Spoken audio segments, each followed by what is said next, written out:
जय हिंद दोस्तों।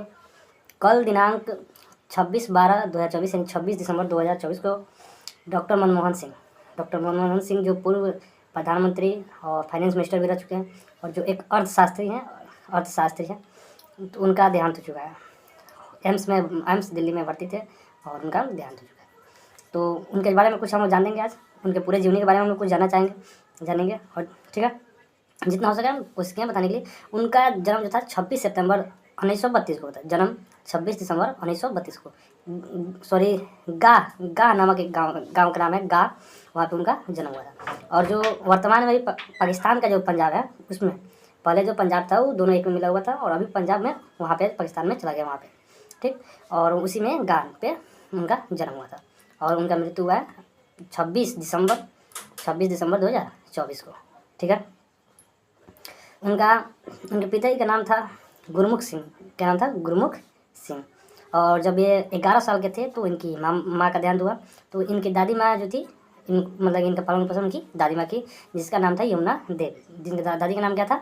यमुना देवी। इन्होंने प्रारंभिक परीक्षा जो था अपने जो जहाँ थे गाँव में, वहीं से उन्होंने अपना प्रारंभिक मतलब कि तैयारी की, यानी प्रारंभिक यानी जो 8 तक बोला जाता है वहाँ तक की है। और जो जिस स्कूल में वो किए हैं, उन्होंने क्या किया है 2010 में, 9 या 10 में उन्होंने क्या किया, जो जिस स्कूल में वो पढ़े थे उसका नाम चेंज करके मनमोहन सिंह भी नाम लिया। पाकिस्तान में है, ठीक है, पाकिस्तान में वो पढ़े थे, पाकिस्तान में उसका नाम है। अभी वर्तमान में वो स्कूल भी पाकिस्तान में है। और लेकिन इनके सफलता के देखते हुए उन्होंने क्या उस स्कूल का नाम चेंज करके 2009 या 10 में उन्होंने क्या रख दिया, मनमोहन सिंह प्राइमरी स्कूल उसका नाम रख दिया। उसके बाद इन्होंने अपर जो क्या होता है, उसके बाद 8 के ऊपर जो पढ़ाई होता है उन्होंने पेशावर में आकर कंप्लीट किया, जो अभी वर्तमान में क्या है पाकिस्तान में, पेशावर में कंप्लीट किए। और उसके बाद उसके बाद जो ग्रेजुएट होता है वहाँ होता है, तो जाकर विदेश में थोड़ा सा पढ़ाई किया है। और उसके बाद वो अर्थशास्त्री है, ठीक है। उन्होंने अपना मतलब ग्रेजुएशन किस में किया है, तो मतलब इकोनॉमिक्स में किया है, अर्थशास्त्री है, ठीक। उन्होंने जब उनका शादी 1958 हुआ, उनका शादी कब हुआ है 1958 में। उनका जब शादी हुआ तो 1958 में शादी हुआ। और शादी के बाद उनके मतलब कि 3 बेटी है। कितना है? 3 बेटी है। 3 बेटी है, बेटा एक भी नहीं, 3 बेटी है, ठीक है। उसके बाद है 1958 से 1965 तक उन्होंने टीचिंग का काम किया। क्या किया? टीचिंग का काम किया। जब उनका शादी हुआ तो वहाँ से लेकर 65 तक उन्होंने क्या किया? टीचिंग का काम किया। और वहाँ पे जब 1970 से लेकर 1980 के बीच 1970 से लेकर 1980 के बीच उन्होंने चीफ इकोनॉमिक्स एडवाइज़र भी रहे। 1970 से 80 तक चीफ इकोनॉमिक्स एडवाइज़र है। और उसके बाद 1982 से 85 आरबीआई गवर्नर है। क्या रहे? आरबीआई के गवर्नर है। कब? 1982 से 85 तक आरबीआई के गवर्नर है। आरबीआई समझते हैं रिजर्व बैंक ऑफ इंडिया, उसके गवर्नर रहे 1982 से 85 तक। उसके बाद 1991 में जब पीबी नरसिम्हा राव जो प्रधानमंत्री बने 1991 में, तो उन्होंने जब शायद कहीं दूसरे जगह से आके अरेस्ट कर रहे थे, तो उन्होंने फ़ोन कराया। जो उनका जैसे प्रधानमंत्री है तो वो तो खुद कॉल करेंगे नहीं, उनका जो असिस्टेंट होता है वही कॉल किया इनको और बोले कि बात करने के लिए। तो जब बात किए तो वहाँ पे बोले कि आपको मतलब कि फाइनेंस मिनिस्टर बनाना है। तो इनको विश्वास नहीं हुआ, तो उनको बुलाया गया, मीटिंग किया। और क्या बने 1991 में वो पीबी नरसिम्हा राव जब थे वहाँ, उसी समय वो क्या बने उस समय प्रधानमंत्री थे पीबी नरसिम्हा राव। और फाइनेंस मिनिस्टर बने कौन? तो मनमोहन सिंह, ठीक। और 1992 साल भर के मतलब 1 साल बीता 1992 और 93 के बीच में एक समय ऐसा भी आया कि जब क्या था कि लगभग 15 से 20 दिन का ही मतलब कि समझिए बजट बचा था।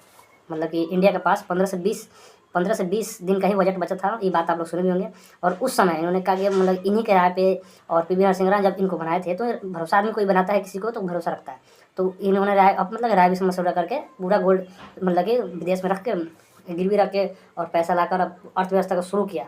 और जब ये 2014 में प्रधानमंत्री से जब हटे, 2014 में जब मोदी जी प्रधानमंत्री बने, तो उस समय समझिए जिस इंडिया का बजट सिर्फ 15-20 दिन का बचा था, वहाँ से उन्होंने उठा। और जब वहाँ 91 में जब बने, वो क्या बोलते हैं उसको, फाइनेंस मिनिस्टर बने और 96 तक रहे। उसके बाद 2004 में इन्होंने प्रधानमंत्री बने।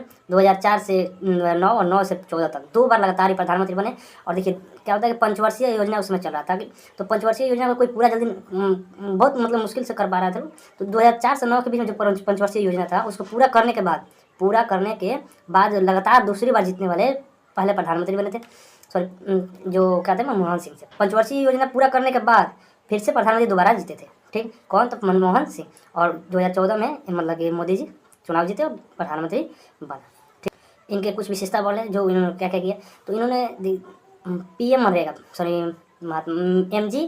ये जो महात्मा गांधी मनरेगा का जो आयोजन है, महात्मा गांधी मनरेगा के बाद नाम सुने होंगे, जिसमें क्या होता है कि सभी को लगभग 100 दिन का क्या होता है, काम दिया जाता है। तो 100 दिन में काम देने वाला जो मनरेगा का था, मनमोहन सिंह ही लाए थे। और राइट टू एजुकेशन यानी 6 साल से लेकर 14 साल के बच्चे को एजुकेशन फ्री दिया जाए, ये भी मनमोहन सिंह ही लाए थे। ठीक है, चलिए बस इतना ही रन दिया जाए।